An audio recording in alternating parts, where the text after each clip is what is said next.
Dear student, मैं are के विद्यार्थी। आज के इस वीडियो सेशन में हम लोग झारखंड एकेडमिक काउंसिल के द्वारा जारी की गई इंग्लिश स्कोर के मॉडल सेट 3 के सभी प्रश्नों का जवाब जानेंगे। यह मॉडल सेट आपकी परीक्षा के दृष्टिकोण से काफ़ी महत्वपूर्ण है और सेकेंड टर्म में किस तरीके से आपके सवाल पूछे जाएंगे इसका एक प्रारूप है, जिसके माध्यम से आप समझ पाएंगे कि आपके आने वाली परीक्षा में जो परीक्षा का पैटर्न होगा वह क्या होगा। मॉडल पेपर हर एक परीक्षा के दृष्टिकोण से काफ़ी महत्वपूर्ण होता है, क्योंकि ये हमें बताता है कि आने वाला कल जो फाइनल एग्जामिनेशन होने जा रहे हैं वहाँ पर सवाल किस तरीके से पूछे जाएंगे। इसके पूर्व वाली वीडियो में हमने अलग अलग सेट का वीडियोज डाल दिया है। आज इस सेट के अंतर्गत हम लोग सेट 3 में जो पूछे गए सवाल हैं उन सभी सवालों से परिचित होंगे। अगर आप हमारे चैनल पर नए हैं तो हमारे चैनल को सब्सक्राइब कर दें, ताकि समय समय पर हमारे द्वारा दी जाने वाली हर एक अपडेट, हर एक मैसेज और लेसन का नोटिफिकेशन आपको सही समय पर मिलता रहे। चलते हैं सीधा हम लोग सवाल की ओर। यहाँ पर स्टूडेंट्स मैं आपको दिखलाना चाहूँगा कि थोड़ी सी एक नज़र डालना चाहेंगे कि ये जो सेट है, जिस सेट को हम लोग हल करने जा रहे हैं, ये सेट संख्या कितनी है? 3। और इस सेट के लिए मीन्स अगर हम लोग टर्म 2 के बारे में बातचीत करें तो आपको जो टोटल अंक मिलने जा रहे हैं वो कितने मिलने जा रहे हैं? 40। और इसके लिए जो समय आपको मिलेगा वो समय कितने का मिलेगा? 1.5 घंटे का। मतलब पूरे सवालों को सॉल्व करने के लिए आपको 1.5 घंटे के समय मिलेंगे, और अगर आप प्रॉपर तरीके से सारे सवालों को सॉल्व कर लेते हैं तो इसके लिए बदले में आपको 40 अंक मिलेंगे, है ना। मैं आपको विश्वास दिलाता हूं कि अगर आप हमारे चैनल से जुड़े रहें या फिर हमारे द्वारा दी जाने वाली हर एक मटेरियल्स को अपडेट करते रहें, आप सीखते रहें, तो फाइनल एग्जामिनेशंस में आप मोर देन 95% मार्क्स ऑब्टेन कर सकते हैं। परीक्षा से पूर्व मतलब जब आप एग्जामिनेशन हॉल में बैठ जाते हैं और एग्जामिनेशन हॉल में बैठने के बाद जब परीक्षा के प्रश्न पत्रों को पढ़ने के बाद जब आप सवाल का जवाब देना शुरू करते हैं तो उसके पहले हमें एक बात विशेष ध्यान रखने की आवश्यकता है कि प्रश्नों को सॉल्व करने से पहले सवाल में मीन्स क्वेश्चंस में दिए गए जनरल इंस्ट्रक्शंस को पढ़ना काफ़ी जरूरी होता है। अगर आप जनरल इंस्ट्रक्शंस को ध्यान में नहीं रखते हैं तो कई बार हम क्या करते हैं कि गलतियां कर जाते हैं। तो सबसे पहले जनरल इंस्ट्रक्शन क्या है इस पर एक नज़र डालते हैं और जनरल इंस्ट्रक्शन के बारे में आपको समझाते हैं कि क्या है जनरल इंस्ट्रक्शन और क्या कहता है हमारा जनरल इंस्ट्रक्शन। जनरल इंस्ट्रक्शन हर एक परीक्षा के दृष्टिकोण से काफ़ी महत्वपूर्ण होता है और यह हमारा एक कह सकते हो कि आईना होता है या एक गाइडलाइन होता है कि हम किस तरीके से सवालों को सॉल्व करें जिससे हमें अधिक से अधिक अंक मिल सके। तो देखिए क्या कहता है जनरल इंस्ट्रक्शन। जनरल इंस्ट्रक्शन को हम लोग समझते हैं। पहले जनरल इंस्ट्रक्शन का पहला रूल कहता है कि candidates are required to give their answer in their own words as far as practicable. कहता है कि विद्यार्थी को या अभ्यर्थी को प्रश्नों का उत्तर उसे अपने शब्दों में देना है यथासंभव जहां तक हो सके। तो पहली बात तो आपको समझ जाना है, मतलब बुकिश लैंग्वेज का इस्तेमाल नहीं करना है। बहुत सारे बच्चे क्या है कि विद्यालय में जाकर के चीट का भी सहारा लेते हैं, चीटिंग का भी सहारा लेते हैं, तो उससे आपको बचना है। आप जो भी आंसर्स लिखें कोशिश करिए वो नैरेटिव हो, आपके अपने शब्दों में हो। दूसरा बात कहता है all the answer must be correctly numbered as in the question paper. कई बार बच्चे क्या करते हैं कि एग्जामिनेशन हॉल में जाते ही वह कई तरह के परेशानियों से जूझने लगते हैं। कब? जब वह प्रश्नों को प्रॉपर तरीके से पढ़ते हैं और पढ़ने के बाद उसे जब लगता है कि हम इन सवाल का जवाब नहीं जानते, वो हॉपलेस हो जाता है। तो आपको परीक्षा के दौरान हॉपलेस नहीं होना है, और हॉपलेस होने के बाद वो कुछ गलतियां कर जाते हैं। क्या गलतियां कर जाते हैं कि प्रश्नों को सॉल्व तो करते हैं लेकिन उस प्रश्न के नंबर को वह पुट नहीं करते। तो आपको ये गलतियों से बचनी है।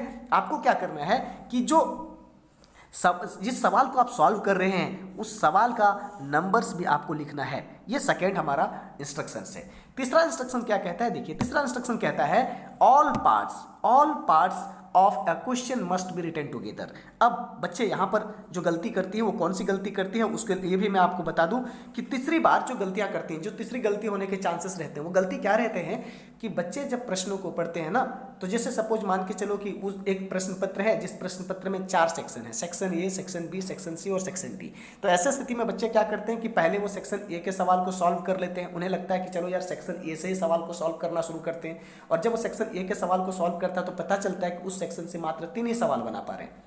फिर वो सेक्शन बी में चले जाते हैं, फिर वो सेक्शन बी लिखता है और सेक्शन बी को सॉल्व करना शुरू करता है। ऐसे ही करके वह जहां तहां जैसे तैसे सेक्शन को लिखता है, जो एक अच्छा कह सकते हो संकेत नहीं है। यहाँ कह रहा है कि जिस भी पोर्शन को या फिर जिस भी सेक्शन को आप सॉल्व करने जा रहे हैं, आप पहले यह तय कर लें कि कौन से सेक्शन के सवालों को आप बहुत बेहतर तरीके से जान रहे हैं। जिस सेक्शन के सवाल को आप बहुत बेहतर तरीके से जान रहे हैं, उस सेक्शन को आपको पहले चुनना है और उसमें दिए गए सवालों को प्रॉपर तरीके से उसी सेक्शन में हल करना है। इट मीन्स जिस सेक्शन के आप सवाल सॉल्व कर रहे हो, उस सेक्शन का सवाल उसी सेक्शन में होना है। यह तीसरा इंस्ट्रक्शन। चौथा इंस्ट्रक्शन कहता है answer of the questions must be in the context of the instructions given देयरइन।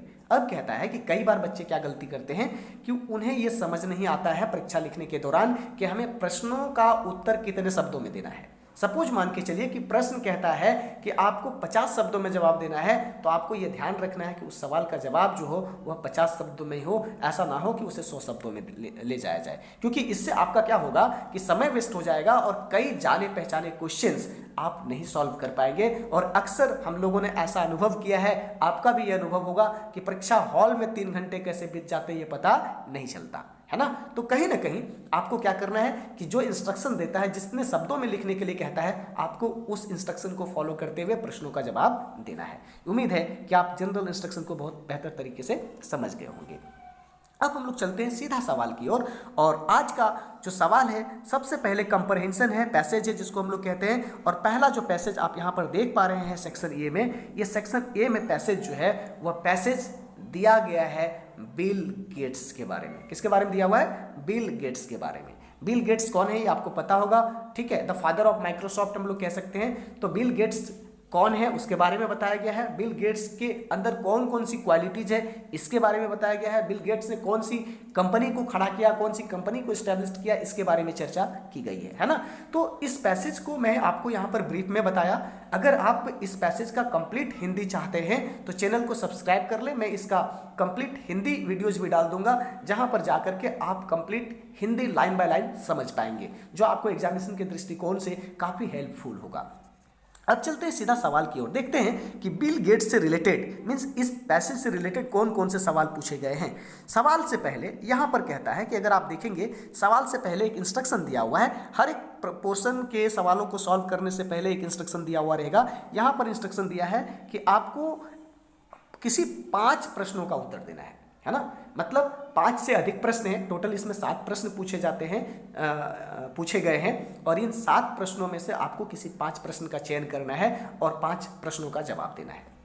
देखिए पहला प्रश्न क्या कहता है, कहता है what does bill believe in. कहता है कि बिल जो है, इट मीन्स बिल गेट्स जो हैं वो किस में विश्वास करते हैं, है ना।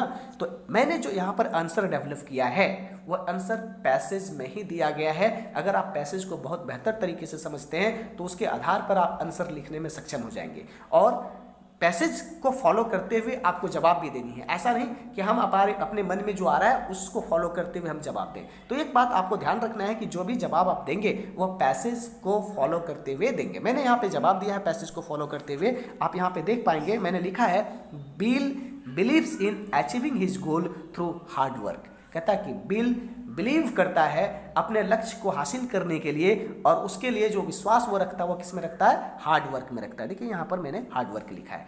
दूसरा क्वेश्चन कहता है which qualities help Bill to attain a great position in the profession he choose. कहता है कि आखिर बिल गेट्स के पास वो कौन सी क्वालिटीज है, कौन सा गुण है जो उसे मदद करता है अपने प्रोफेशन में एक ग्रेट पोजीशन अटेंड करने में, है ना।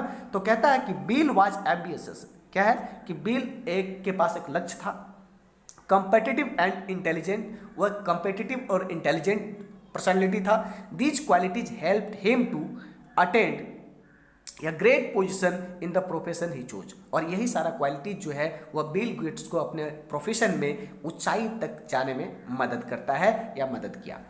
क्वेश्चन नंबर 3 कहता है what was the most important decision in bill Gates life. कहता है कि बिल गेट्स के जीवन में ऐसा कौन सा इंपॉर्टेंट डिसीजन हुआ जो बिल गेट्स को फादर ऑफ माइक्रोसॉफ्ट बना दिया, है ना। तो कहता है कि जब बिल गेट्स कि लर्निंग स्टार्ट हो रही थी, मीन शिक्षा दीक्षा स्टार्ट हो रही थी, तब उसके पेरेंट्स ने उन्हें एक प्राइवेट स्कूल में एडमिशन कराया था, जहां पर वो पहली बार कंप्यूटर से परिचित हुआ था। और कंप्यूटर से परिचित होने के बाद वह कंप्यूटर में एक स्किल्ड हुआ और तभी से उसका जीवन में एक बदलाव आ गया। यही एक उसके जीवन का इंपॉर्टेंट डिसीजन था। देखिए मैंने लिखा है, his parents enrol him in a private school where he was first introduced to computer, that was the most important decision in the Bill Gates life. Question number 4 कहता है, क्वेश्चन नंबर 4 को आप देखें। क्वेश्चन नंबर 4 कह रहा है, what did programmers group become a legal business. अब यहां पर मैं आपको समझाना चाहूंगा, यह पूरी तरह से पैसेज में डिस्क्राइब किया हुआ है। कहता है कि जो प्रोग्रामर्स ग्रुप थे, अब प्रोग्रामर्स ग्रुप में कौन थे, तो प्रोग्रामर्स ग्रुप में उनका फ्रेंड सर्कल था। किनका फ्रेंड सर्कल था? बिल गेट्स के फ्रेंड्स थे। और एक फ्रेंड सर्कल मिलकर के उन्होंने एक प्रोग्राम बनाया था और उसी प्रोग्राम को यहाँ पर बोला गया है प्रोग्रामर्स ग्रुप। कहता है कि प्रोग्रामर्स ग्रुप जो था, उस प्रोग्रामर्स ग्रुप को एक लीगल बिजनेस का रूप दे दिया गया। तो लीगल बिजनेस का रूप उस प्रोग्रामर ग्रुप को कैसे दिया गया, यह पूछा गया है। तो देखिए यहाँ पर कहता है कि programmers group got their first opportunity in Information Science Inc in which they were selected as a programmers. नहीं, कहता है कि प्रोग्रामर्स ग्रुप को एक अपॉर्चुनिटी मिली इंफॉर्मेशन साइंस एंड इंक के माध्यम से, और उन लोगों को एक प्रोग्रामर्स के रूप में सेलेक्ट किया गया।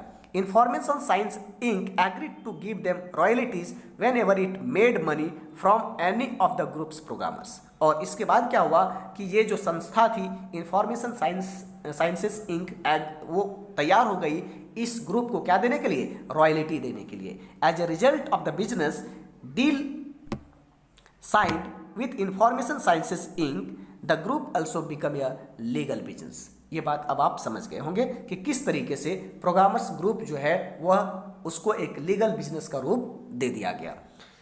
क्वेश्चन नंबर 5, क्वेश्चन नंबर 5 क्या कहता है कि यहां पर समझिए, क्वेश्चन नंबर 5 को तरफ में हम चलते हैं। क्वेश्चन नंबर 5 कहता है, from which school did bill complete his graduation and in which university did he gate enrolled. कहता है कि बिल ने कौन से विद्यालय से अपना ग्रेजुएशन पूरा किया और उसके बाद वह कौन से एडमिशंस में, कौन से यूनिवर्सिटी में उन्होंने अपना एडमिशन लिया।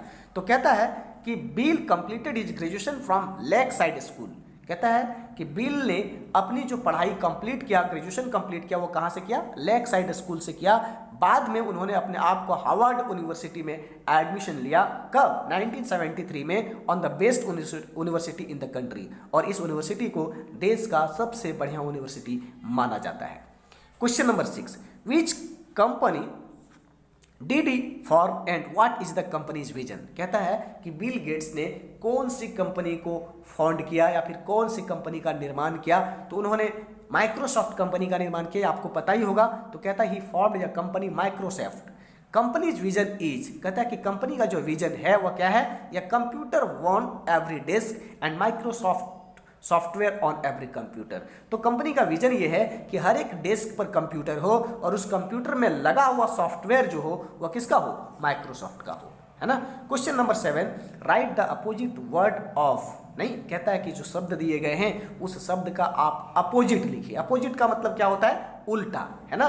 जैसे अगर हम बोले अच्छा, तो अच्छा का उल्टा क्या होता है? बुरा। यहां पर ऑप्शन दिया हुआ नया, नया का उल्टा क्या होता है? पुराना। तो न्यू का हमने क्या लिखा है? ओल्ड। और हार्ड, हार्ड का मतलब क्या होता है जी? ठीक है, हार्ड का मैंने उल्टा क्या लिखा है? सॉफ्ट। हार्ड का मतलब हम कहेंगे कठोर, और कठोर का उल्टा क्या होता है? मुलायम। अब आप समझ गए होंगे। अब आपके मन में ये सवाल आ रहा होगा कि सर यहाँ 5 ही सवाल सॉल्व करने थे तो आपने 7 क्यों बताया? मैं आपकी सहूलियत के लिए यहाँ पे 7 बताया है, हालांकि आपको परीक्षा में मात्र 5 ही सॉल्व करने हैं। मैं यहाँ पर आपको हर एक प्रश्नों का जवाब देने के उद्देश्य से सातों के सातों सवाल मैंने सॉल्व किया है। उम्मीद है कि आप पैसेज के प्रश्नों को भली भांति समझ गए होंगे। अब हम चलते हैं सीधा सेक्शन बी की ओर। सेक्शन बी क्या कहता है? सेक्शन बी में अगर आप चलेंगे, जैसा ही सेक्शन बी आपको मिलेगा, सेक्शन बी हमारा ग्रामर सेक्शन होता है। लिटरेचर सेक्शन खत्म होकर के हम लोग एडवांस राइटिंग स्किल में चले जाते हैं, और सेक्शन बी में हम लोग यहाँ पर देखेंगे कि सेक्शन बी में एडवांस राइटिंग स्किल से जो सवाल पूछे जाते हैं वो क्या है। यहाँ पर सवाल पूछा जाता है नोटिस से, आपसे रिपोर्ट से, और रिपोर्ट के साथ साथ आपको एक लेटर पूछा जा रहा है। नहीं, जो टर्म 2 की परीक्षा होने जा रही है, इस टर्म 2 में इन्हीं 3 चीज़ों को शामिल किया गया है। इन 3 चीज़ों में से कौन कौन सा है? तो एक नोटिस आपको मिलेगा, एक लेटर आपको मिलेगा और एक रिपोर्ट आपको मिलेगा। इन 3 में से किन्हीं 2 प्रश्नों का जवाब देना होता है। देखिए यहाँ इंस्ट्रक्शन लिखा हुआ है, इसीलिए मैं आपको बार बार कहता हूँ कि जब भी आप प्रश्नों को सॉल्व करें तो इंस्ट्रक्शन पर विशेष ध्यान दें। यहाँ इंस्ट्रक्शन कहता है कि मैं इंस्ट्रक्शन आपको दिखलाता हूँ, कहता है अटेम्प्ट एनी 2, है ना, of the following question in not more than 100 words. कहता है कि इन 3 प्रश्नों में से आपको 2 प्रश्न को अटेम्प्ट करना है और उन 2 प्रश्नों का जो आंसर देना है वो कितने शब्दों में देना है? 100 शब्दों में देना है। उम्मीद है कि आप इंस्ट्रक्शन को समझ गए होंगे। अब चलते हैं सीधा सवाल की ओर। सवाल क्या कहता है ये समझिए। कहता है कि यू आर ध्रुव ऑब्लिक निधि। कहता है आप ध्रुव हो या निधि हो, student editor of your school magazine the birds. कहता है कि आपके स्कूल से एक मैगजीन निकलती है जिस मैगजीन का नाम है the Birds. Write a notice to be placed on your school notice board. कहता है कि एक नोटिस लिखिए जिसको हम कहाँ पर प्लेस्ट कर सकें? स्कूल नोटिस बोर्ड पर। इन्वाइटिंग शॉर्ट स्टोरीज, और उस नोटिस में आप हाईलाइट करिए और विद्यार्थियों को आप क्या करिए? इनवाइट करिए। किस चीज़ के लिए? शॉर्ट स्टोरीज के लिए, आर्टिकल्स के लिए, पोएम्स के लिए, एटसेट्रा के लिए। From students of all classes for the school magazine. और ये जो इन्विटेशन होगा जिसमें आपको कहना है कि विद्यालय का हर एक क्लास का बच्चा इसमें भाग ले सकता है। गिव ऑल नेसेसरी डिटेल्स, और भी अगर कोई नेसेसरी डिटेल्स आप डालना चाहते हैं तो डालिए। इट मीन्स यहाँ साफ कह रहा है कि आपको एक नोटिस लिखना है, और उम्मीद है कि आप क्लास 12th में नोटिस लिखने के लिए सीखे ही होंगे जहाँ कहीं भी आप पढ़ रहे होंगे। अगर आप नोटिस लिखना नहीं सीखे होंगे तो इसी चैनल पर मैंने एक वीडियोज नोटिस राइटिंग से बना करके डाल दिया है। आप वहाँ पर जा करके नोटिस कैसे लिखी जाती है ये आप सीख पाएंगे।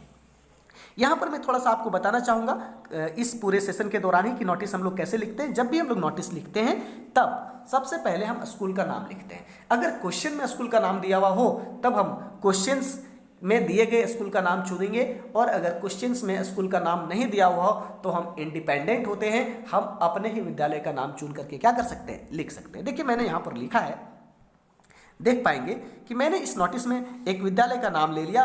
क्यों नाम लिया? क्योंकि यहाँ पर साफ कहा गया है कि आपके विद्यालय का मतलब विद्यालय का नाम को जिक्र नहीं किया गया, इसीलिए मैं स्वतंत्र था और स्वतंत्र होने की वजह से मैंने एक विद्यालय का नाम चुन लिया और मैंने लिखा सबसे पहले विद्यालय का नाम science world public school Giridih. जब आप विद्यालय का नाम लिख लेते हैं तो ये आप ध्यान रखें कि जब भी आप विद्यालय का नाम लिखें कैपिटल लेटर में लिखें।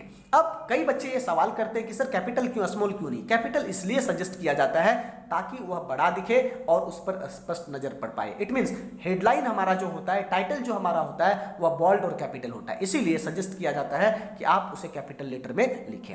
उसके बाद हम लोग सेंटर पॉइंट में, बॉटम के सेंटर पॉइंट में हम लोग क्या लिखते हैं? नोटिस। देखिए आप यहाँ पे देख पा रहे होंगे कि मैंने फिर से नोटिस लिखा है।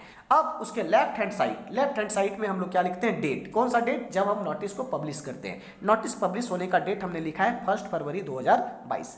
अब क्या होता है कि कई बार डेट चुनने में बच्चे गलतियां कर जाते हैं, तो यहां पर थोड़ी सी सावधानी आपको ये रखनी है कि अगर कोई खास ओकेजन है, सपोज गांधी जयंती है, सरस्वती पूजा है, टीचर्स डे है, तो आपको उसी मंथ का डेट चुनना है बिफोर द फंक्शन। कोई कार्यक्रम हो रहा है, उस कार्यक्रम के पहले का फंक्शन चुनना है। ऐसा नहीं कि कार्यक्रम हो रहा है 1 फरवरी को और हम डेट लिख रहे हैं 15 फरवरी को। तो इन सारी सावधानियां जो चीजें हैं वो आपको रखने की आवश्यकता है। यहां पर मैंने स्वेच्छा से, क्योंकि यहां पर ऐसा कोई जिक्र किया नहीं गया था, यहाँ पर स्कूल मैगजीन के बारे में बातचीत की गई थी, इसीलिए मैंने यहाँ पर एक डेट चुन लिया 1 फरवरी 2022। अब देखिए मैंने क्या लिखा, all the students of class 11 and 12 are inform that your school is going to publish a school magazine. मैंने क्या मीन्स आपके विद्यालय के द्वारा एक स्कूल मैगजीन का पब्लिकेशन होने जा रहा है और उस मैगजीन का नाम है the birds on the occasion of annual day. और इस मैगजीन का जो पब्लिकेशन होगा वह कब होगा? एनुअल डे पर होगा। In this magazine have been included short stories. इस मैगजीन में शामिल किया गया, क्या क्या शामिल किया गया? Short stories, articles and poems. Interested students who want to publish their writing, कहता है वैसे विद्यार्थी जो अपने राइटिंग को पब्लिश कराना चाहते हैं, अपने लेख को प्रकाशित कराना चाहते हैं मैगजीन में, give their name and writing, वो अपना नाम और अपना लेख 2 मार्च से बिफोर दे दे। किसको दे दे? To the underside. अंडरसाइड का मतलब है कि हम लोग जो नीचे में नाम लिखते हैं, यहाँ पर देखिएगा अंडरसाइड इसी को कहते हैं। उम्मीद है कि आप नोटिस को पूरी तरह से समझ गए होंगे। अगर आपको हमारा वीडियो अच्छा लग रहा है, पसंद आ रहा है, आपको थोड़ा बहुत भी बेनिफिट मिल पा रहा है, तो आप चैनल को सब्सक्राइब कर दें और अपने दोस्तों तक इसे ज़रूर शेयर करें ताकि हर एक लोगों को इसका बेनिफिट मिल सके और वो अपने परीक्षा में एक बेहतर अंक रिसीव कर सके, प्राप्त कर सके, ऑब्टेन कर सके, क्योंकि आपका रिजल्ट ही आपका परिचय है कि अभी तक आपने इतने दिनों में क्या किया ये कोई नहीं पूछेगा, लेकिन अगर आपकी रिजल्ट खराब होती है तो हर एक लोग पूछेंगे। इसलिए हमारा एक सलाह होगा, हमारा एक अनुरोध होगा कि अगर आप पढ़ रहे हैं, मेरे से जुड़े हुए हैं, तो हमारे द्वारा दी जाने वाली हर एक टॉपिक्स को, हर एक चीज़ों को आप बढ़िया तरीके से कवर करें ताकि आप परीक्षा में एक बेहतर स्कोर कर सकें। अब हम लोग चल रहे हैं क्वेश्चन नंबर 9 की ओर। क्वेश्चन नंबर 9 क्या कहता है ये आप देखेंगे। क्वेश्चन नंबर 9 को हम लोग एक बार पढ़ते हैं और पढ़ करके पता करते हैं कि क्वेश्चन नंबर 9 कहता क्या है। कहता है कि यू आर महेश मोहित, कहता है कि आप महेश हो या मोहिता हो, ऑफ 345/H, त्रिभुवन नगर बोकारो। ये जगह का नाम है जहाँ का एड्रेस है। किसका एड्रेस है? महेश या मोहिता का। Write a letter to the MS Anubhavan Sales Corporation complaining about the poor performance of the washing machine purchased from their showroom, maintaining clearly the specific problem you are facing and the action you want। क्या कहता है कि आप महेश या मोहिता हो बोकारो से, आपने क्या किया था, एक वॉशिंग मशीन खरीदा था। कहाँ से वॉशिंग मशीन आपने खरीदा था? तो यहाँ पर देखिएगा, ये कहता है कि आपने वॉशिंग मशीन MS अनुभव सेल्स कॉरपोरेशन से खरीदा था, ठीक है। और खरीदने के बाद क्या हुआ कि वह मशीन अब बढ़िया तरीके से काम नहीं कर रहा है। तो जो प्रॉब्लम है मशीन में, उस प्रॉब्लम को आप चिट्ठी के माध्यम से हाईलाइट करें और किस तरह का एक्शन आप चाहते हैं ये उस चिट्ठी में लिखें। समझ गए होंगे कि एक तरह से ये कंप्लेन लेटर है। कौन? तो चिट्ठी लिखने से पहले मैं आपको बता दूं कि अगर आप अब तक चिट्ठी लिखने के लिए नहीं भी सीखे हैं तो कोई बात नहीं, यह वीडियो आपको चिट्ठी लिखने के लिए सिखा देगा। कि सबसे पहले हम सेंडर एड्रेस लिखते हैं। क्या लिखते हैं? Sender address. देखिए मैंने एक सेंडर एड्रेस लिया और सेंडर एड्रेस क्वेश्चन में दिया हुआ रहता है। क्वेश्चन में जो सेंडर एड्रेस दिया था उसी सेंडर एड्रेस को मैंने नोट किया। आप यहाँ पर देख लीजिए सेंडर एड्रेस क्या बोलता है। कहता है ना कि इस जगह पर आप नोटिस करिएगा 345 त्रिभुवन नगर बोकारो। इसी चीज़ को मैंने क्या किया, यहाँ पर एज ए सेंडर एड्रेस के रूप में लिखा। आगे कहता है कि आप जो चिट्ठी लिखेंगे उसका एक डेट डालना है। हमने यहाँ पर एक डेट डाल दिया। कौन सा डेट डाला? 2 मार्च 2022 का। उसके बाद चिट्ठी किसको लिखना था? तो चिट्ठी हमको लिखना था MS अनुभव सेल्स को। देखिए यहाँ पर MS अनुभव सेल्स कॉर्पोरेशन को हमने यहाँ पर उसी तरीके से यहाँ पर लिखा MS अनुभव सेल्स कॉर्पोरेशन।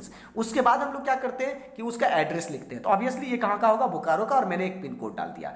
और इतना कुछ करने के बाद हम फिर क्या लिखते हैं? सब्जेक्ट लिखते हैं। आप यहाँ पे देख पा रहे होंगे कि मैंने भी यहाँ पर एक सब्जेक्ट लिखा। सब्जेक्ट क्या है कि सब्जेक्ट हम लोग कहाँ से ले लेते हैं? तो सब्जेक्ट क्वेश्चंस में ही दिया हुआ रहता है, जिसके बारे में हमें पत्र लिखना रहता है, उसी के आधार पर मैं क्या करता हूँ, सब्जेक्ट को चुन लेता हूँ। यहाँ पर मैंने देखिए सब्जेक्ट लिखा complaining about the poor performance of the washing machine.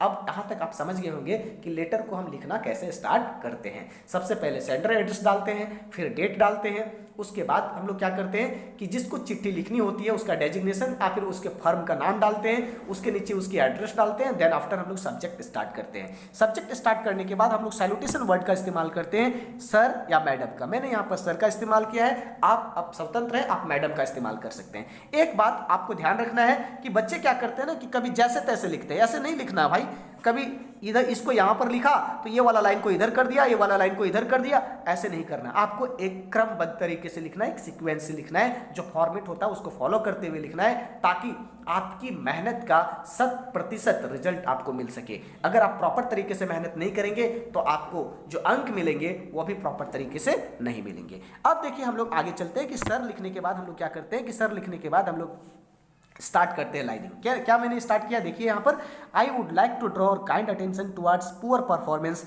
Of the washing machine of Samsung. कहता है कि मैं आपका ध्यान आकर्षित कराना चाहता हूँ किसके तरफ? हमारा वॉशिंग मशीन की तरफ, जिस वॉशिंग मशीन का परफॉर्मेंस क्या है? खराब है। I had bought it from your shop on 20 अक्टूबर 2021। कहता है कि मैंने जो वॉशिंग मशीन खरीदी है वो आपके ही शॉप से 20 अक्टूबर 2021 को खरीदा था। देखिए यहाँ पर एक डेट, मतलब जो भी आप परचेज करते हैं उसका कौन से डेट में आपने परचेजिंग किया उसको लिखना जरूरी है। With cash memo number 44। और अगर आपको रसीद मिला है, उसकी स्लिप मिली है तो उसकी स्लिप संख्या कितना है ये भी जिक्र करना है। मैंने दोनों चीज़ों को जिक्र किया। It worked well till the last February. कहता है कि अंतिम फरवरी तक इन्होंने तो बहुत अच्छा काम किया, but since March it is not working properly. लेकिन मार्च से ये काम नहीं कर रहा है। फ्रेंड्स यहाँ पर कह सकते हो कि मिसप्रिंट हो गया था, ये फरवरी हो गई थी, जहाँ पर आपको मार्च समझना है। मैंने मार्च वहाँ पर बोल दिया है, आप मार्च को ही फॉलो करेंगे। क्या है कि मैंने परिचय दे दिया, और परिचय देने के बाद अब क्या प्रॉब्लम्स है उस प्रॉब्लम्स को यहाँ पर हाईलाइट करेंगे, और हम क्या एक्शन चाहते हैं उस एक्शन के बारे में भी यहाँ पर लिखेंगे। कहता है व्हेन स्विच इज ऑन, जब वॉशिंग मशीन का स्विच ऑन किया जाता है, it creating unpleasant sound and not wash the clothes properly. तो ये एक बड़ा अजीब सा साउंड करता है जो अनप्लीजेंट होता है और कपड़े को भी ठीक से साफ नहीं करता है। While washing machine is in 1 year guarantee, जबकि वॉशिंग मशीन 1 साल की गारंटी में है। Please ask to your mechanic to visit my house, कृपया आप अपने मैकेनिक को कहें कि वो हमारे घर पे आए एज अर्ली एज पॉसिबल, जितना जल्दी हो सके, and replace the defective washing machine, और इस डिफेक्टिव वॉशिंग मशीन को हमारा रिप्लेस कर दे। क्यों? क्योंकि वॉशिंग मशीन हमारा गारंटी में है। I hope that my complain will be given top most priority, मुझे उम्मीद है कि हमारे कंप्लेन को आप मतलब प्राथमिकता देंगे।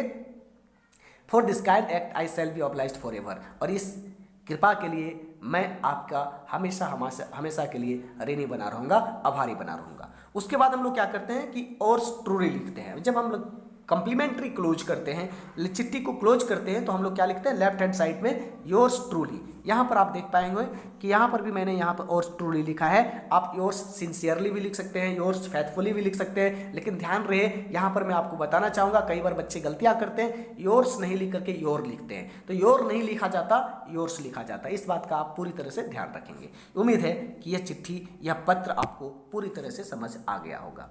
अब हम लोग चलते हैं अगला सवाल की ओर, और अगला सवाल क्या है उस पर एक नज़र डालते हैं। देखिएगा अगला सवाल जो यहाँ पर कहा जा रहा है वह क्या कहा जा रहा है कि यह एक कह सकते हो कि रिपोर्ट के बारे में कहता है। You are Ram Rajni write a report to be published in your school magazine on a recent book fair you visited. कहता है कि आप राम या रजनी हो, अभी हाल फिलहाल में ही आपने एक बुक फेयर को विजिट किया है।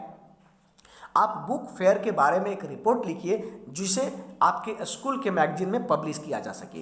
Right about the stalls of the different publishers, आपको इसमें लिखना है कि डिफरेंट पब्लिशर्स के स्टॉल्स जो है वो क्या थे, that participate in the fair, जिन्होंने इस पूरे के पूरे मेले में भाग लिया। Don't forget to mention the cultural shows and other special features of the fair, और कहता है कि आप ये नहीं भूलें, मतलब आपको ये नहीं भूलना है, आपको ये भी मेंशन करना है कि उस मेले में कौन से कल्चरल प्रोग्राम्स को आयोजित किए गए थे। उम्मीद है कि सवाल को आप समझ। मैंने इन प्रश्नों के कहे गए चीज़ों को ध्यान में रखते हुए एक क्या किया है, एक रिपोर्ट तैयार किया है। किसके लिए रिपोर्ट तैयार किया है? जो विद्यालय के मैगजीन में पब्लिश किया जा सके। तो सबसे पहले रिपोर्ट लिखने से पहले हम सबसे पहले क्या लिखते हैं, टाइटल लिखते हैं, या फिर आप कह सकते हैं हेडिंग लिखते हैं। मैंने यहाँ पर हेडिंग लिखा।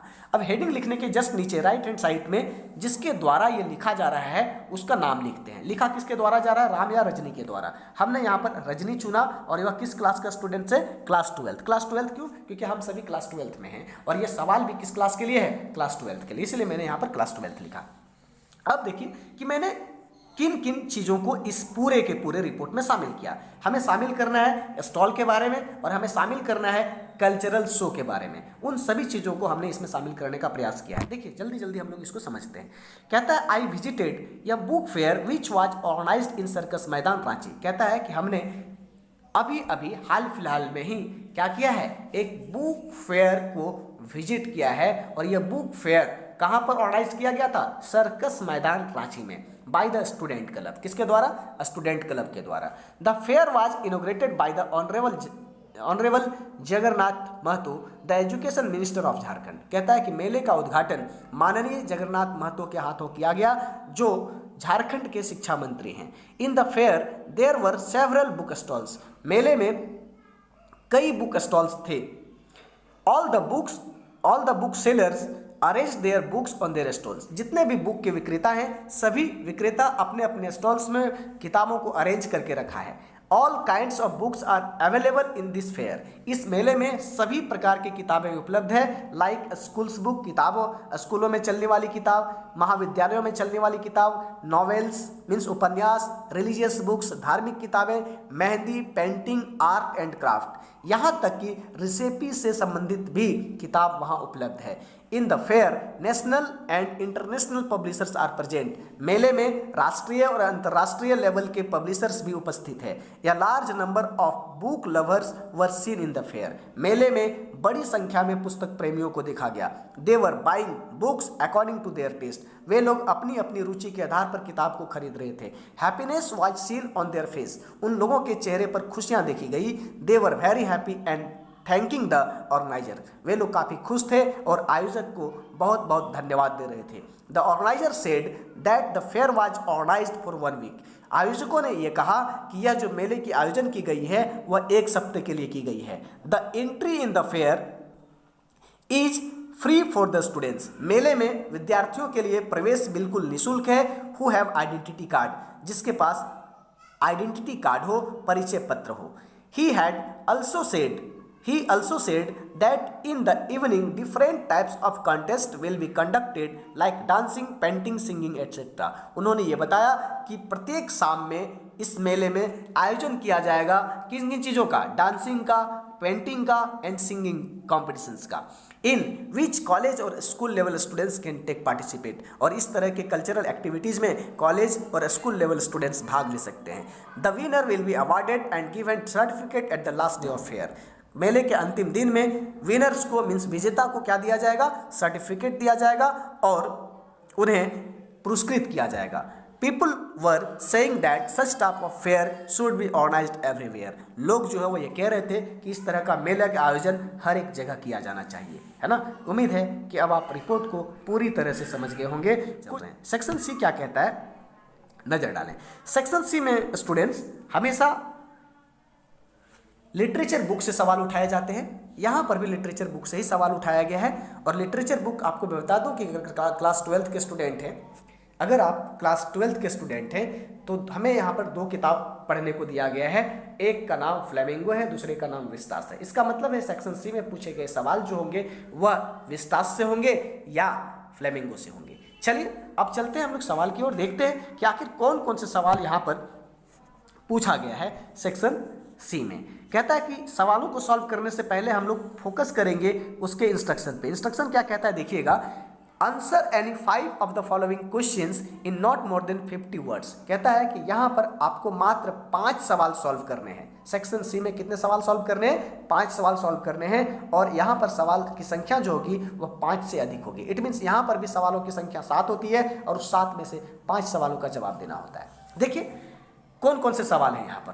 पहला सवाल जो आप देख पाएंगे, पहला सवाल यहाँ कहता है, क्या कहता है, what image does the poet use to describe the beautiful bounty of the earth. कहता है कि कवि ने कौन कौन से इमेज का इस्तेमाल किया है अर्थ की ब्यूटी को दिखलाने के लिए, अर्थ की सुंदरता को दिखलाने के लिए। तो पोयम में पोएट ने जिन चीज़ों का इस्तेमाल किया है वो कौन कौन सी चीज़ें हैं, यहाँ पर थोड़ा सा नज़र डाल लेते हैं। देखिए कहता है कि the sun, the moon, old and young trees, beautiful daffodils, flowers and clear rills are used to describe the beautiful bounty of the earth. समझ गए होंगे कि कवि ने अपने पोयम में सन को, मून को, ओल्ड एंड यंग ट्रीज को, डेफोडिल्स, फ्लावर्स को और क्लियर रील्स को शामिल किया है पृथ्वी की सुंदरता को दिखलाने के लिए। और यह सवाल किससे उठाया गया है, यह सवाल यह थिंग ऑफ ब्यूटी से है।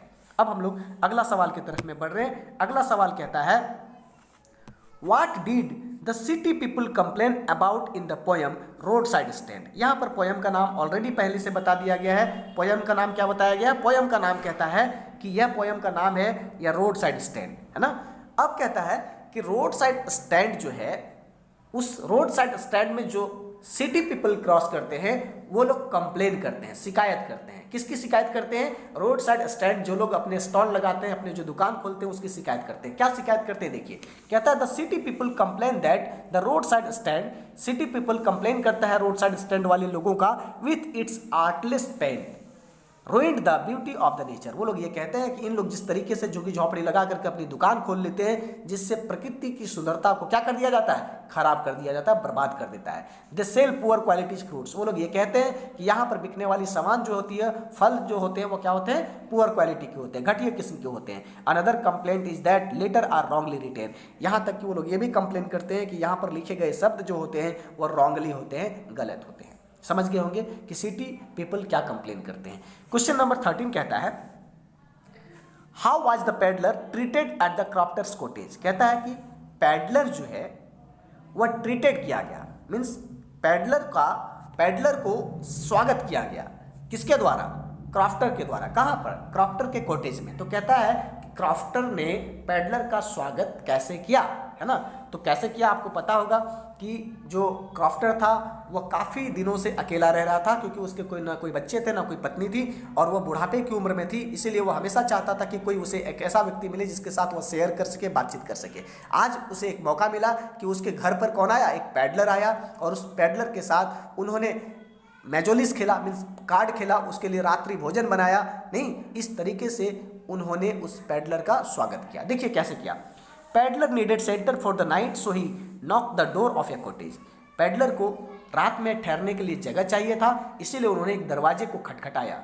Old crofter came out from the cottage. घर से मीन्स कॉटेज से कौन बाहर आया, एक ओल्ड क्रॉफ्टर बाहर आया, एंड वेलकम्ड हिम वार्मली, और उन्होंने उस पैडलर का गर्मजोशी से स्वागत किया। ही कुक्ड सपर, उन्होंने रात्रि भोजन बनाया। दे एट टुगेदर, उन लोग एक साथ खाए, एंड प्लेड कार्ड, साथ में उन्होंने कार्ड भी खेला। In this way peddler was treated by the peddler. इस तरीके से पैडलर का स्वागत किया गया किसके द्वारा, क्रॉफ्टर के द्वारा। क्वेश्चन नंबर 14 क्या कहता है, कहता है कि गांधी जी 25% रिफंड पर ही अपना सेटलमेंट क्यों कर लिया। नहीं, क्योंकि जो ब्रिटिश लैंडलॉर्ड्स थे वह किसानों को 25% घुमाने पर सहमत हुए, और उसी 25% पर गांधी जी ने अपनी सहमति जता दी। तो गांधी जी ने ऐसा क्यों किया। कहता है अकॉर्डिंग टू द सेटलमेंट के अनुसार British planters were ready to refund 25% of compensation money. कहता है कि जो समझौता किया गया था उस समझौता के आधार पर ब्रिटिश जो है वो 25% लौटाने के लिए तैयार हो गया था। The achievement appear to be rather small. कहता है कि यह 25% तो काफ़ी कम अमाउंट था, but for Gandhi ji amount of refund was less important. लेकिन गांधी जी के लिए अमाउंट जो था वह मायने नहीं रख रहा था कि वह अमाउंट ज़्यादा है या कम है। More important was to force the British planters to surrender their part of money. सबसे ज़्यादा इंपॉर्टेंट ये था कि जो ब्रिटिश शासक थे उन ब्रिटिश प्लांटर्स पर धीरे धीरे दबाव बनाना था, ताकि वह पूरी की पूरी तरह से हमें कंप्लीट 100% छोड़कर चला जाए। So he agree to for the settlement. इसीलिए गांधी जी क्या हो गए, 25% पर ही सेटलमेंट करना तय कर लिए। क्यों, क्योंकि हम लोग जानते हैं कि अगर कोई आपको सेटलमेंट करने के लिए तैयार हो रहा है तो कहीं ना कहीं वो डर रहा है। गांधी जी को ये समझ आ गया था कि अगर पहली लड़ाई में 25% जा रहा है तो धीरे धीरे हम अपनी लड़ाई को बढ़ाएंगे और पूरी तरह से इसको चंपारण का हर एक चीज़ को सरेंडर करवा देंगे। इसीलिए इसी उद्देश्य के साथ गांधी जी ने क्या किया, अंग्रेज प्लांटर्स के साथ अपना समझौता कर लिया। कितने परसेंट पर, 25% पर। यह सवाल किससे उठाया गया है, इंडिगो चैप्टर से है। अब क्वेश्चन नंबर 15 क्या कहता है, ये देखिए। क्वेश्चन नंबर 15 कह रहा है कि how does Sophie include her brother Geoff in her fantasy of her future. कहता है कि जो सॉफी है वह अपने भाई को क्या करती है कि अपने काल्पनिक जो जीवन है उसमें वह शामिल कर लेती है। कैसे वह शामिल करती है, देखिए। कहती है कि Sophie includes her brother Geoff in her fantasy of her future by imagining herself riding behind Geoff on his motorcycle. वह ऐसा कल्पना करती है कि जियोफ बाइक को चला रहा है और उसके पीछे वह बैठी हुई है। To the unknown places he visits, और उसका भाई एक ऐसे जगह पर लेके जा रहा है जो अननोन है। And world rising to greet them with applauses, और उसे ऐसा लग रहा है कि पूरी दुनिया जो है खुले हाथों से उसका क्या करेगी, स्वागत करेगी। Sophie had no idea of the places जियोफ विजिट्स और the people he meets there. Sophie को कोई आइडिया नहीं है कि जियोफ कहाँ जाता है और वहाँ वह किन लोगों से मिलता है। इस तरह के काल्पनिक विचारों में वो खोई रहती है, और इस काल्पनिक विचार में ही वो अपने भाई को क्या कर लेती है, शामिल कर लेती है। उम्मीद है कि यह बात आप समझ गए होंगे, है ना। अब क्वेश्चन नंबर 16 देखते हैं। Why did the landlord's man ask Bama's brother on which street he lived. कहता है कि लैंडलॉर्ड ने बामा के भाई से ये क्या पूछा, यह क्यों पूछा कि वह कौन से गली में रहता है। समझ गए सवाल कहता है कि लैंडलॉर्ड मैन जो है वह बामा के ब्रदर से पूछता है कि वह कौन सी गली में रहता है। तो ये पूछने के पीछे क्या कारण होता है, वह ऐसा क्यों पूछता है, ये सवाल कह रहा है ना। तो आपको पता होगा, कहानी जब आप पढ़े होंगे ना तो आपको पता होगा कि लैंडलॉर्ड का इंटेंशन ये था, वह ये जानना चाहता था कि आनंद जो है वह कौन सी जाति से बिलोंग करता है, वह कौन सी जाति से बिलोंग करता है। इस चीज़ को जानने के उद्देश्य से उन्होंने पूछा था। कहता है Anand was returning home from the library in the neighbouring village. Anand क्या कर रहा था कि लाइब्रेरी से वह वापस अपना गांव, अपना घर लौट रहा था।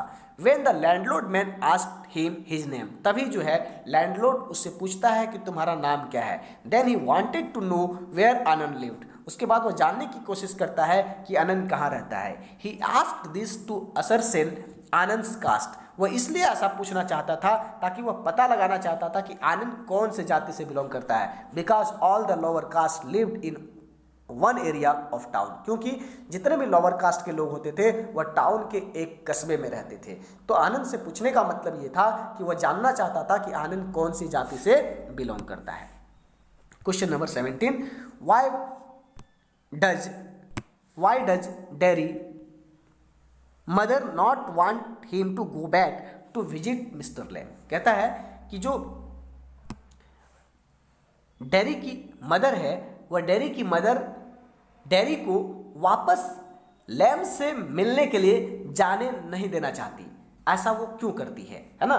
मतलब कह सकते हैं कि डेरी की माँ डेरी को वापस मिस्टर लैम के पास नहीं भेजना चाहती है। ऐसा वो क्यों नहीं भेजना चाहती है? नहीं तो मैं आपको बता दूं कि वह इसलिए भेजना नहीं चाहती थी क्योंकि उसकी माँ को ये पता था, कई लोगों ने उसे बताया था कि मिस्टर लैम जो है वो एक अच्छा इंसान नहीं है। देखिए यहाँ पर मैंने आंसर में उन्हीं चीज़ों को लिखा है। कहता when Derry told his mother about Mr Lamb, कहता कि डेरी ने जब अपनी माँ को मिस्टर लैम के बारे में बताया, then she refuse to go back to visit Mr Lamb's, तब उसकी माँ ने वहाँ जाने से उसे इनकार कर दिया। क्योंकि because she has heard many things about Mr Lamb, क्योंकि उन्होंने मिस्टर लैम के बारे में बहुत सारा कुछ सुनी थी। She has been told and warned by the people, लोगों के द्वारा उसे चेतावनी दिया गया था कि तुम अपने बच्चे को वहाँ पर मत भेजना। She thinks he is not a good person, वो सोचती है कि मिस्टर लैम जो है वो एक अच्छा इंसान नहीं है। इस तरीके से हमने क्या किया, इस सवाल का भी जवाब सीख लिया। अब हम लोग चलते हैं सेक्शन डी की ओर। सेक्शन डी आप यहाँ पे देखेंगे, सेक्शन डी जो है यहाँ पर लॉन्ग क्वेश्चन पूछता है और यहाँ पर जो जवाब देने होते हैं वो कितने शब्दों में देना होता है। यहाँ पर इंस्ट्रक्शन को देखिएगा, कहता है answer any one question in not more than 100 words. कहता है कि आपको यहाँ पर 2 सवाल पूछे गए हैं, 2 में से किसी एक सवाल को जवाब देना है। ध्यान ये रखना है कि 100 शब्दों के अंदर देना है। देखिए हमने यहाँ पर सवालों को सॉल्व करने का प्रयास किया है और वो भी आपकी भाषा में, मीन्स हम लोग अपनी भाषा में इसको सॉल्व कर रहे हैं ताकि आप अगर प्रश्नों को याद करें तो याद करने में आपको कठिनाई नहीं हो। देखिए सवाल क्या कहता है, सवाल कहता है how did the Champaran episode bring social change in the lives of peasants. कहता है कि चंपारण की जो घटना घटी थी वह चंपारण की घटना एक बहुत बड़ी घटना रही और उस घटना के बाद चंपारण की जो पीजेंट्स थी, पुअर पीजेंट्स थे, उसके जीवन में कई तरह का परिवर्तन आया। तो वह परिवर्तन कैसे आया आप बताएं।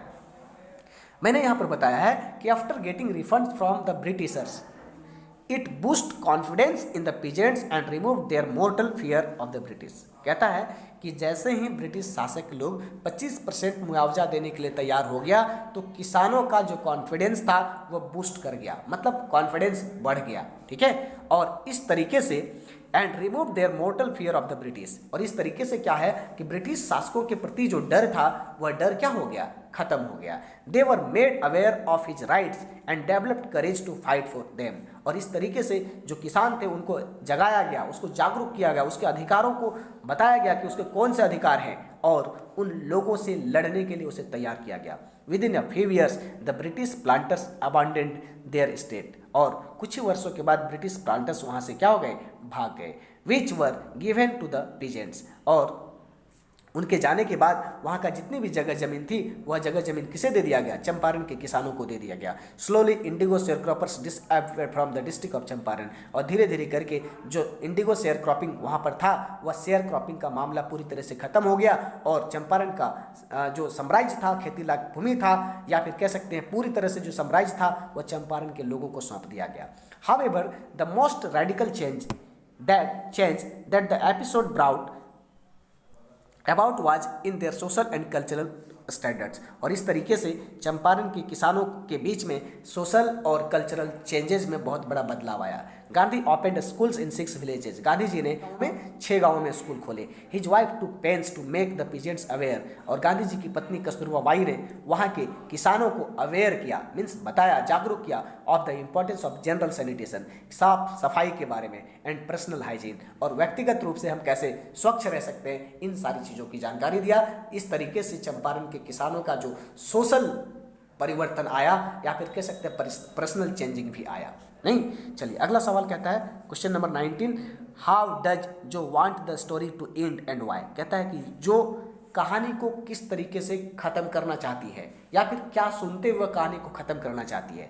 तो ये जो कहानी लिया गया है वो किससे लिया गया है, शूड विजार्ड हिट मम्मी से। इसमें क्या किया गया था कि एक क्रिएचर्स के बारे में बातचीत की गई थी, रोजर स्कंक के बारे में। रोजर स्कंक जो है वो डर्टी स्मेल करता है, वो बदबूदार है, जिस वजह से उसके साथ कोई दोस्त खेलना नहीं चाहता, जो को क्या कर देता है, मीन्स उदास कर देता है। ये बात जब सुनती है कि रोजर स्कंक के साथ कोई भी अदर क्रिएचर खेलता नहीं है, तो यह बात को सुन करके वो क्या हो जाती है, उदास हो जाती है। तो वो चाहती है कि कहानी का जो एंड हो वह हैप्पीली हो, मीन्स रोजर स्कंक के साथ ऐसा कुछ हो कि हर एक लोग उसके साथ खेलना पसंद करें। देखिए मैंने यहाँ पर आंसर डेवलप किया है।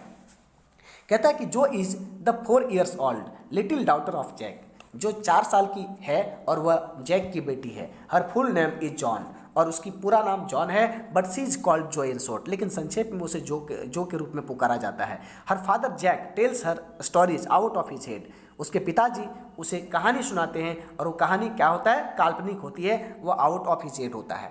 The story always used to be about a creature, कहानी में एक प्राणी के बारे में इस्तेमाल किया जाता है, रोजर स्कंक, और उस प्राणी का नाम क्या होता है, रोजर स्कंक या रोजर फिश इत्यादि इस कहानी में शामिल होते हैं। It always had a wise all, कहानी में हमेशा एक बुद्धिमान उल्लू होता है, या विजार्ड एटसेट्रा, एक जादूगर भी होता है एज द मेन कैरेक्टर, मुख्य पात्र के रूप में। Jo wanted the Roger Skunk story to end, जो चाहती है कि रोजर स्कंक की कहानी एंड हो with the wizards hitting Roger's mother, इस तरीके से कि जो विजार्ड है इस कहानी में वह विजार्ड रोजर्स की मदर को हिट करे ऑन द हेड, मतलब रोजर्स की माँ के माथे पर स्टिक को मारे, and letting Roger keep his new smell, और रोजर के पास जो स्मेल है रोज का, उस रोज का स्मेल उसके साथ रहे, so that he could happily play with his friends, ताकि रोजर अपने दोस्तों के साथ खुशी खुशी खेल सके कर दे। उम्मीद है कि यह सवाल का जवाब आप भली भांति समझ गए होंगे। अगर हमारे चैनल पर नए हैं दोस्त, तो आप चैनल को सब्सक्राइब करना ना भूलें, इससे अधिक दोस्तों के साथ शेयर करें, ताकि वह भी इन सारी चीज़ों से रूबरू हो सके और परीक्षा में बेहतर अंक ला सके। बहुत बहुत धन्यवाद, और आने वाली परीक्षा के लिए ढेर सारी शुभकामनाएं। Best of